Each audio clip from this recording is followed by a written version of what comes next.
नमस्कार दोस्तों, स्वागत है आप सभी साथियों का एक स्मार्ट स्टडी यूट्यूब चैनल पर। साथियों, आज 15 नवंबर 2023 में तीनों शिफ्ट का पेपर आपका हो चुका है दिल्ली पुलिस कांस्टेबल का। और आज इस वीडियो में पहले शिफ्ट, दूसरे शिफ्ट और तीसरे शिफ्ट, आज के तीनों शिफ्टों के क्वेश्चन आंसर को देखेंगे एक ही वीडियो में और बिल्कुल सुपर फास्ट क्लास करेंगे। बहुत ही कम समय में आपको तीनों शिफ्टों के क्वेश्चन आंसर इसी क्लास में दिख जाएंगे।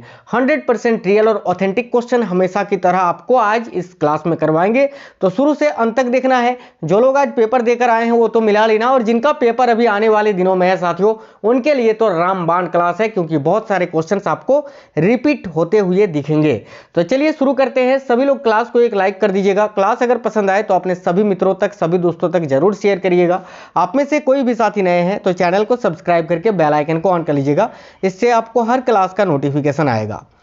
चलिए तो शुरुआत करेंगे आज के तीसरे शिफ्ट से, है ना। सबसे पहले देखते हैं कि आज के थर्ड शिफ्ट में कौन कौन से क्वेश्चन पूछे गए हैं। उसके बाद देखेंगे सेकंड शिफ्ट के क्वेश्चन और फिर देखेंगे फर्स्ट शिफ्ट के।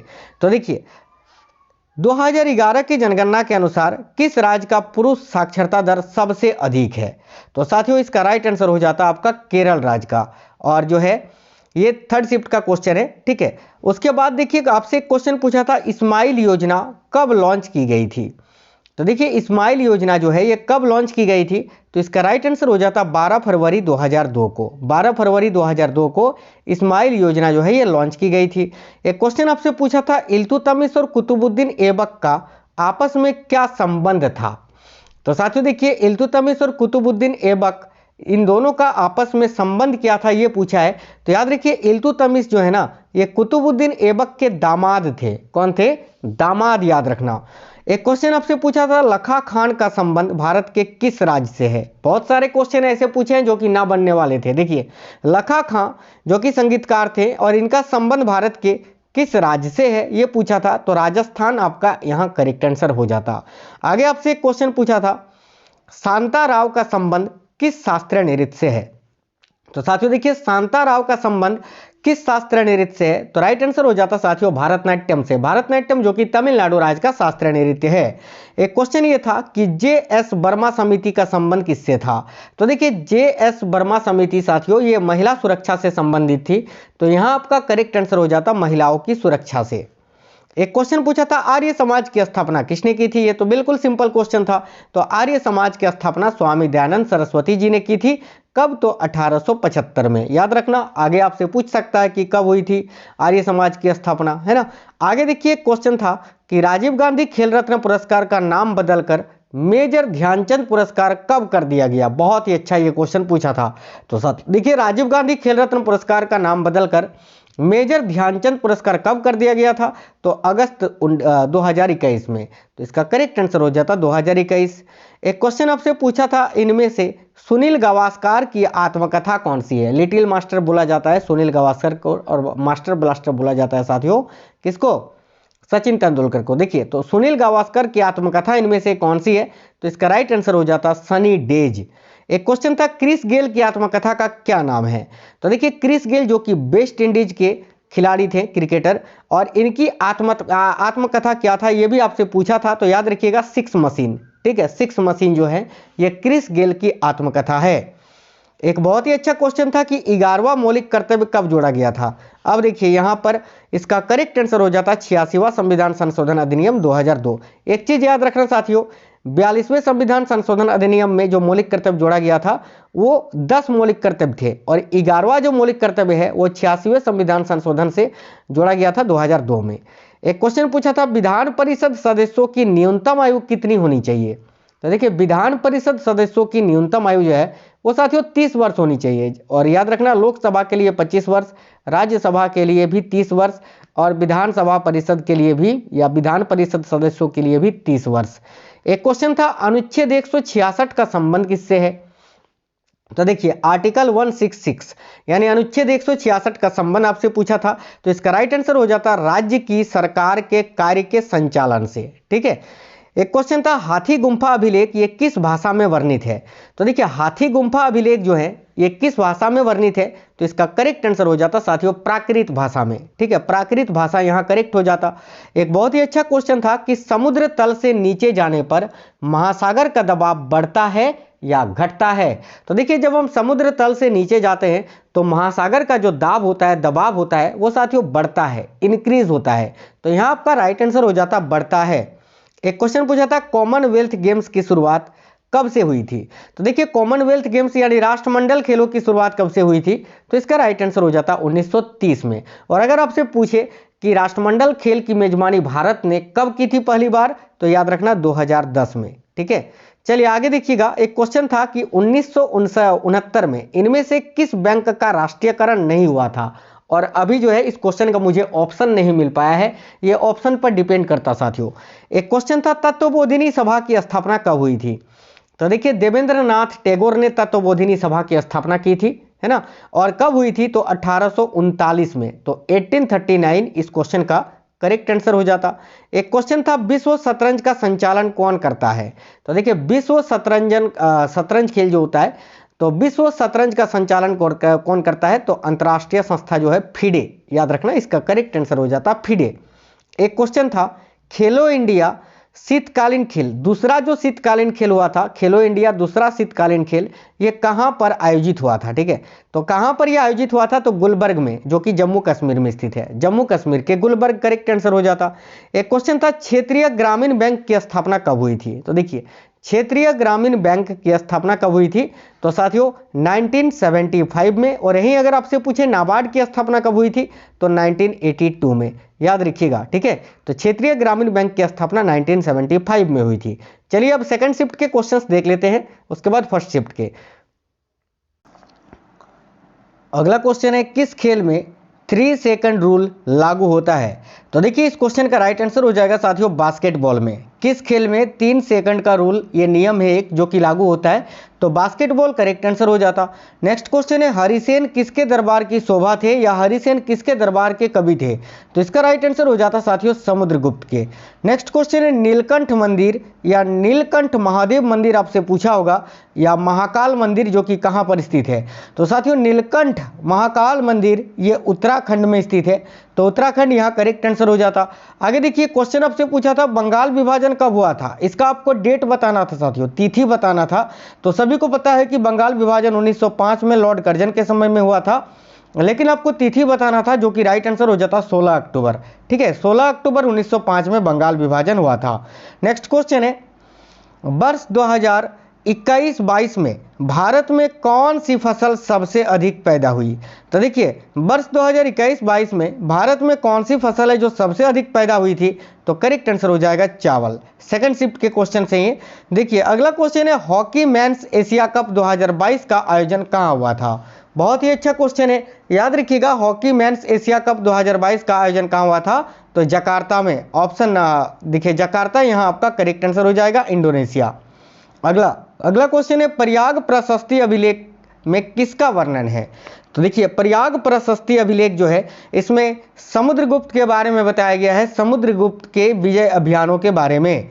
नेक्स्ट क्वेश्चन है व्हाई आई एम एथिस्ट पुस्तक के लेखक कौन है? तो देखिए, व्हाई आई एम एथिस्ट पुस्तक के लेखक है सरदार भगत सिंह। भगत सिंह करेक्ट आंसर हो जाता। एक क्वेश्चन आपसे पूछा था सूरजकुंड मेला कहां पर आयोजित होता है? तो साथियों देखिए, सूरजकुंड मेला ये कहां पर आयोजित होता है? तो करेक्ट आंसर हो जाता है यहाँ आपका फरीदाबाद में, फरीदाबाद जो कि हरियाणा में स्थित है। नेक्स्ट क्वेश्चन है अपरिच्यता का संबंध किससे है? एक क्वेश्चन पूछा था, लेकिन इसमें अनुच्छेद 17 आपके ऑप्शन में नहीं था, आपको बताना था किससे संबंधित है। तो समानता के अधिकार से इसका राइट आंसर हो जाता, जो कि अनुच्छेद 14 से 18 से संबंधित है। 14 से 18 तक में इसके बारे में बताया गया है। ठीक है, और अपृश्यता का अंत ये संविधान के अनुच्छेद 17 में किया गया है, याद रखिएगा। मुगल काल में गांव के मुखिया को क्या कहा जाता था? तो साथियों देखिए, मुगल साम्राज्य में मुगल काल में गांव के मुखिया को मुकद्दम के नाम से जाना जाता था, याद रखिएगा मुकद्दम। नेक्स्ट क्वेश्चन है निम्नलिखित में से कब पेरिस समझौता हुआ था? तो देखिए, पेरिस समझौता कब हुआ था? याद रखिएगा 4 नवंबर 2016 को। तो 4 नवंबर 2016 यहाँ आपका राइट आंसर हो जाता। एक क्वेश्चन आपसे पूछा था कैपिटल वेंचर स्कीम किस मंत्रालय के अंतर्गत आता है? तो साथियों देखिए, कैपिटल वेंचर स्कीम जो है ये वाणिज्य एवं उद्योग मंत्रालय के अधीन आता है, याद रखिएगा। नेक्स्ट क्वेश्चन आपसे पूछा था भारत के किस राज्य का साक्षरता दर सबसे अधिक और सबसे कम है? तो 2 राज्यों का जोड़ा ऑप्शन में था। इस क्वेश्चन का राइट आंसर आपका हो जाता केरल और बिहार। देखिए सबसे अधिक केरल का साक्षरता दर है और सबसे कम है बिहार का, तो केरल और बिहार राइट आंसर हो जाता।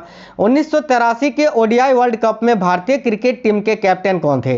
तो देखिए 1983 के ओडीआई वर्ल्ड कप में भारतीय क्रिकेट टीम के कैप्टन कौन थे? तो यहाँ आपका करेक्ट आंसर हो जाता साथियों कपिल देव। मोती मस्जिद जो कि दिल्ली में स्थित है, यानी दिल्ली के मोती मस्जिद का निर्माण किसने करवाया था? तो इसका राइट आंसर हो जाता औरंगजेब ने। एक क्वेश्चन आपसे पूछा था, ओलंपिक में 2 पदक जीतने वाली एकमात्र भारतीय महिला कौन है? बहुत ही इंपॉर्टेंट क्वेश्चन है ये। तो साथियों ओलंपिक में 2 पदक जीतने वाली एकमात्र भारतीय महिला है पीवी सिंधु। तो पीवी सिंधु यहाँ आपको राइट आंसर करना था। एक क्वेश्चन आपसे पूछा था, संविधान का अनुच्छेद 29 का संबंध किससे है? तो देखिए संविधान का अनुच्छेद 29 का संबंध अल्पसंख्यकों के हितों के संरक्षण से है। तो इसका राइट आंसर हो जाता अल्पसंख्यकों के हितों से। भारतीय संविधान में मौलिक कर्तव्य किस संशोधन के द्वारा जोड़ा गया? बिल्कुल सिंपल क्वेश्चन था, इसका राइट आंसर हो जाता 42वें संविधान संशोधन अधिनियम 1976 के द्वारा।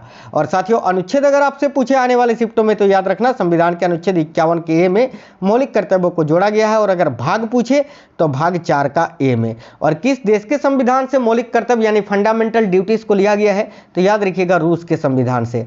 चलिए आगे देखिएगा, नेक्स्ट क्वेश्चन आपसे पूछा गया था, भारत के 12वें प्रधानमंत्री कौन थे? तो देखिए भारत के 12वें प्रधानमंत्री थे श्री इंदर कुमार गुजराल जी। ठीक है, तो श्री इंदर कुमार गुजराल यहाँ करेक्ट आंसर हो जाता। एक क्वेश्चन पूछा था, 2011 की जनगणना के अनुसार किस राज्य में पुरुषों का घनत्व सबसे अधिक है? तो देखिए 2011 के जनगणना के अनुसार किस राज्य में पुरुषों का घनत्व सबसे अधिक है? तो बिहार यहाँ आपका करेक्ट आंसर हो जाता। एक क्वेश्चन पूछा था, मांडू नृत्य का संबंध किस राज्य से है? तो साथियों देखिए मांडू नृत्य का संबंध किस राज्य से है? यहाँ आपका करेक्ट आंसर हो जाता साथियों गोवा से। एक क्वेश्चन था, आयुष सम्मति अधिनियम 1891 किसकी वजह से लागू हुई थी? तो देखिए आयुष सम्मति अधिनियम 1891 में ये बहराम जी की वजह से लागू हुई थी। तो बहराम जी यहाँ आपका राइट आंसर हो जाता। एक क्वेश्चन पूछा था, 2 रेलवे जोन किस राज्य में स्थित है? तो साथियों देखिए 2 रेलवे जोन जो है, 2 रेलवे जोन का मुख्यालय या रेलवे जोन ये किस राज्य में स्थित है? तो उत्तर प्रदेश यहाँ आपका करेक्ट आंसर हो जाता। अगर मुख्यालय पूछता तो मुंबई करेक्ट आंसर हो जाता। ऑप्शन में आपका मुंबई नहीं था, उत्तर प्रदेश था, तो करेक्ट आंसर हो जाता। एक क्वेश्चन था, सोनल मानसिंह का संबंध किस नृत्य से है? तो देखिए सोनल मानसिंह जो है ये साथियों भारतनाट्यम और ओडिसी दोनों ही शास्त्रीय नृत्य की गुरु हैं। देखिए भारतनाट्यम की बात करें तो तमिलनाडु राज्य का शास्त्रीय नृत्य है और ओडिसी उड़ीसा का। दोनों में से कोई एक आपको ऑप्शन में दिया हुआ रहेगा, वो आपका करेक्ट आंसर हो जाता। एक क्वेश्चन पूछा था, घोड़े, देखिए घोड़े मोदिनी किस राज्य का लोक नृत्य है? तो साथियों ध्यान दीजिएगा, घोड़े मोदिनी ये किस राज्य का लोक नृत्य है? यहाँ आपका करेक्ट आंसर हो जाता साथियों गोवा राज्य का। बिल्कुल आपको सुपर फास्ट क्लास करवा रहे हैं साथियों, रॉकेट से भी तेज। देखिए गोदान किसकी रचना है? तो गोदान गबन ये सब किसकी रचना है? मुंशी प्रेमचंद की। तो यहाँ आपका राइट आंसर हो जाता मुंशी प्रेमचंद। अगला क्वेश्चन पूछा गया था, भारत का जनसंख्या घनत्व कितना है? ओवरऑल पूरे भारत का जनसंख्या घनत्व आपसे पूछा था। इसका राइट आंसर हो जाता 382 व्यक्ति प्रति वर्ग किलोमीटर। एक क्वेश्चन था, ग्राम न्यायालय अधिनियम कब आया था? ये नहीं पूछा था कि कब पारित हुआ था। अगर कब पारित हुआ था पूछता तो फिर 2 अक्टूबर 2009 इसका राइट आंसर हो जाता। लेकिन पूछा था ग्राम न्यायालय अधिनियम कब आया था, तो 2008 करेक्ट आंसर हो जाता। एक क्वेश्चन था, योजना आयोग के प्रथम अध्यक्ष कौन थे? तो देखिए योजना आयोग के प्रथम अध्यक्ष थे पंडित जवाहरलाल नेहरू जी। तो इसका राइट आंसर हो जाता पंडित जवाहरलाल नेहरू। एक क्वेश्चन था, 1937 का कांग्रेस का प्रांतीय चुनाव किस अधिनियम के तहत लड़ा गया? तो देखिए 1937 का कांग्रेस का जो प्रांतीय चुनाव है ये साथियों किस अधिनियम के तहत लड़ा गया था? तो भारत सरकार अधिनियम 1935 के तहत। आगे देखते हैं। और साथियों अब जो क्वेश्चन कराएंगे ये आज के पहले शिफ्ट के क्वेश्चंस हैं। भारत के राष्ट्रपति किस अनुच्छेद के तहत सुप्रीम कोर्ट के मुख्य न्यायाधीश से या सुप्रीम कोर्ट से परामर्श कर सकते हैं? तो इसका राइट आंसर हो जाता साथियों अनुच्छेद 143। एक क्वेश्चन था, सिकंदर के बाद भारत में किस वंश का उदय हुआ या किस वंश का शासन आरंभ हुआ? तो इसका राइट आंसर हो जाता मौर्य वंश का।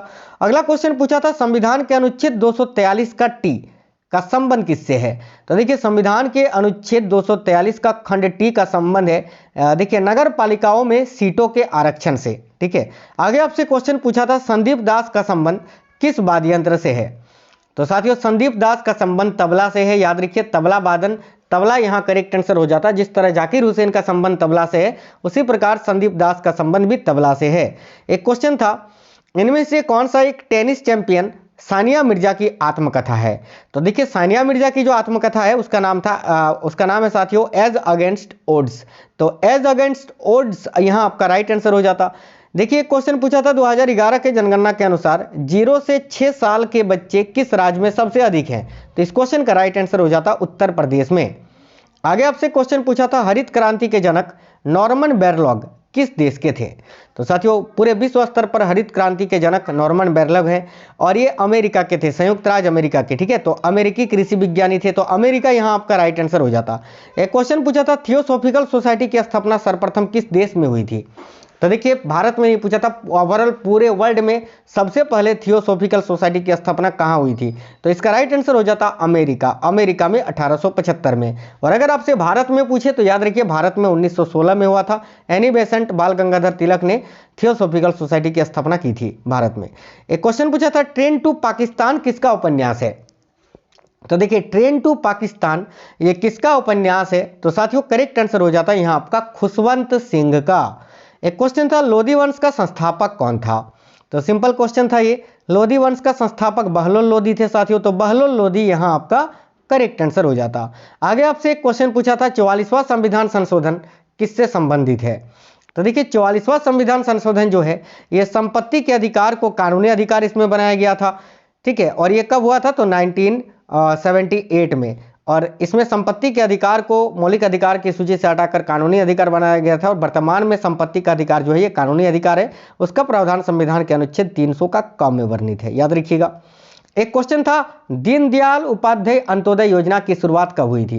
तो देखिए दीनदयाल उपाध्याय अंत्योदय योजना की शुरुआत 25 सितंबर 2014 को हुई थी, तो इसका राइट आंसर हो जाता 25 सितंबर 2014। एक क्वेश्चन आपसे पूछा था अनुच्छेद 350 किससे संबंधित है?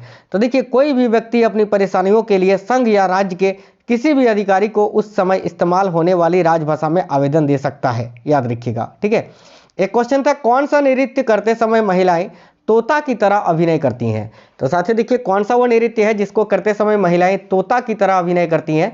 तो सुआ नृत्य, जो कि साथियों छत्तीसगढ़ का लोक नृत्य है। एक क्वेश्चन था भारतीय संविधान के अनुच्छेद 25 का संबंध किससे है? तो देखिए भारतीय संविधान के अनुच्छेद 25 का संबंध साथियों धार्मिक स्वतंत्रता के अधिकार से है, तो यहाँ आपका राइट आंसर हो जाता धार्मिक स्वतंत्रता के अधिकार से। एक क्वेश्चन था हाइपरलिंक की शॉर्टकट की क्या है? कंप्यूटर का क्वेश्चन था ये। तो हाइपरलिंक की जो शॉर्टकट की है वो है साथियों Ctrl+K। एक क्वेश्चन पूछा था फिल्मगो, देखिए फिल्मगो फेस्टिवल कहाँ मनाया जाता है? तो देखिएगा फिल्मगो फेस्टिवल ये साथियों आंध्र प्रदेश में मनाया जाने वाला एक त्योहार है। एक क्वेश्चन था नर्तकी नटराजन का संबंध किस नृत्य से है? तो देखिए नर्तकी नटराजन का संबंध ये भारतनाट्यम से है, भारतनाट्यम जो कि तमिलनाडु का शास्त्रीय नृत्य है। एक क्वेश्चन था एलिजाबेथ द्वारा 2022 अवार्ड के लिए किसे बुलाया गया था? तो साथियों देखिए एलिजाबेथ द्वारा 2022 अवार्ड के लिए किसे बुलाया गया था? तो अजय पीरामल को। तो यहाँ आपका राइट आंसर हो जाता साथियों अजय पीरामल। आगे आपसे एक क्वेश्चन पूछा था पैरा ओलंपिक की प्रथम मेजबानी कब हुई थी? तो देखिए पैरा ओलंपिक की प्रथम मेजबानी कब हुई थी? तो 1960 यहाँ आपका राइट आंसर हो जाता। और कहाँ पर हुआ था? तो रोम में, इटली में। एक क्वेश्चन था शीतकालीन उत्सव कहाँ मनाया जाता है? तो साथियों देखिए शीतकालीन उत्सव जो है ये राजस्थान के माउंट आबू में मनाया जाता है, तो राइट आंसर हो जाता माउंट आबू राजस्थान। एक क्वेश्चन आपसे पूछा था 2019 के अनुसार सुप्रीम कोर्ट में कुल जजों की संख्या कितनी है? तो देखिए केवल अगर आपसे जज पूछा था तो 33 हो जाता और मुख्य न्यायाधीश को मिलाकर पूछा था तो 34 हो जाता। ठीक है, हिंदू मंदिर में जिस जगह भगवान को स्थापित करते हैं उसे क्या कहते हैं? तो साथियों देखिए हिंदू मंदिर में जिस जगह भगवान को स्थापित किया जाता है, ठीक है, उसको गर्भगृह के नाम से जानते हैं, याद रखना। एक क्वेश्चन था द्विनामकरण पद्धति के जनक कौन है? तो देखिएगा द्विनामकरण पद्धति के जनक है साथियों कार्ल लिनियस करेक्ट आंसर हो जाता। देखिए ओवरऑल 1, 2 और तीनों शिफ्टों के क्वेश्चन आपको इस वीडियो में मैंने कराया। ठीक है, बिल्कुल सुपर फास्ट तरीके से, रॉकेट से भी तेज क्लास करवाया। साथियों यहाँ पर कंप्यूटर की बात करें ना तो देखिए टोटल 10 क्वेश्चन कंप्यूटर का पूछा जा रहा है, जिसमें से वर्ड और एक्सेल से आपके 7 क्वेश्चन पूछे जा रहे हैं और 3 क्वेश्चन जो है वो एक प्रोटोकॉल से, इंटरनेट से और एक ईमेल से पूछा जा रहा है आपको, है ना। यानी 10 में से आप लोग 7 क्वेश्चन आसानी से कर सकते हैं।